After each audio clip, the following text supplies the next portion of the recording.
ഒരു പ്രാവശ്യം നിങ്ങൾ ചിക്കൻ റോസ്റ്റ് വെച്ച് കൊടുക്കുകയാണെങ്കിൽ ഇങ്ങനെ തന്നെ വേണമെന്ന് പറഞ്ഞ് നിങ്ങൾ ടോർച്ചർ ചെയ്യും കേട്ടോ കഴിക്കുന്ന ആൾക്കാർ.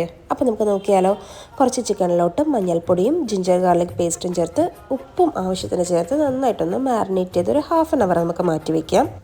ഇനി നമുക്ക് കുറച്ച് മസാലയുടെ ആവശ്യമുണ്ട്. അതിനായിട്ട് കുറച്ച് കുരുമുളക്, പെരിഞ്ചീരകം, ജീരകം, പട്ട, ഗ്രാമ്പ് ഇത്രയും ഹോൾ സ്പൈസസ് ഒന്ന് ചെറുതായിട്ട് തീയിൽ മൂപ്പിച്ചൊന്ന് മാറ്റി വയ്ക്കാം.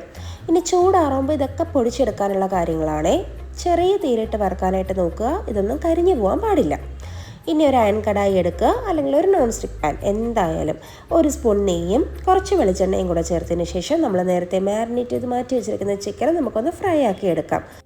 അപ്പോൾ ഇനി അതൊന്നൊരു ലൈറ്റ് ഗോൾഡൻ ഷെയ്ഡ് ആവണം. അപ്പോൾ നമ്മൾ അതുവരെ ചുമ്മാ നിൽക്കേണ്ട, നമുക്ക് ചെറിയൊരു പണിയുണ്ട്. നമ്മൾ നേരത്തെ വറുത്ത് തണുക്കാനായിട്ട് മാറ്റി വെച്ച മസാലയും 2 ടേബിൾ സ്പൂൺ മല്ലിപ്പൊടിയും 2 ടേബിൾ സ്പൂൺ മുളക് പൊടിയും കൂടെ ചേർത്തതിന് ശേഷം കുറച്ച് പുളിയും കൂടെ ചേർത്ത് കൊടുക്കുക. ഇനി കുറച്ച് വിനീഗറും കൂടെ ഇതിലോട്ട് ചേർക്കാനായിട്ടുണ്ട്.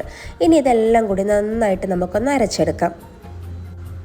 ഇനി അരയ്ക്കുമ്പോൾ നിങ്ങൾക്ക് വിനീഗർ കുറവാണെങ്കിൽ പിന്നെ ഇനി വിനീഗർ ചേർക്കേണ്ട. 1 ടേബിൾ സ്പൂണോളം വിനീഗർ ചേർത്തതിന് ശേഷം നിങ്ങൾക്ക് കുറച്ച് വെള്ളം കൂടെ ചേർത്ത് അരച്ചെടുക്കാവുന്നതാണ്.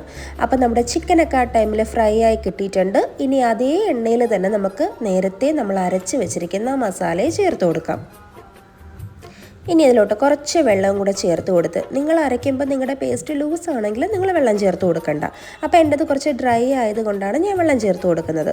കുറച്ച് വെള്ളം കൂടെ ചേർത്ത് ആവശ്യത്തിനുള്ള ഉപ്പും കൂടെ മസാലയിൽ ഇട്ടതിന് ശേഷം 2 ടേബിൾ സ്പൂൺ, നല്ല വലിയ 2 ടേബിൾ സ്പൂൺ തൈരും, നെയ്യോ എണ്ണയോ കുറവാണെന്ന് തോന്നിക്കഴിഞ്ഞാൽ ഒരു ഹാഫ് ടേബിൾ സ്പൂൺ നെയ്യും കൂടെ ചേർത്തതിന് ശേഷം ഒന്ന് എരിവും പുളിപ്പൊക്കെ ഒന്ന് ബാലൻസ് ചെയ്യാൻ വേണ്ടി കുറച്ച് പഞ്ചസാരയും കൂടെ ചേർത്ത് കൊടുക്കാം. ഇനി നമ്മൾ നേരത്തെ ഫ്രൈ ചെയ്ത് മാറ്റി വെച്ചിരിക്കുന്ന ചിക്കൻ പീസസും കൂടെ ഇതിലോട്ട് ആഡ് ചെയ്ത് നന്നായിട്ടൊന്ന് സോട്ട് ചെയ്തെടുക്കാം.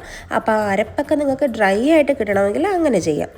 ചപ്പാത്തി, പൊറോട്ടയുടെ കൂടെ അടിപൊളി കറിയാണ്. ട്രൈ ചെയ്ത് നോക്കുക.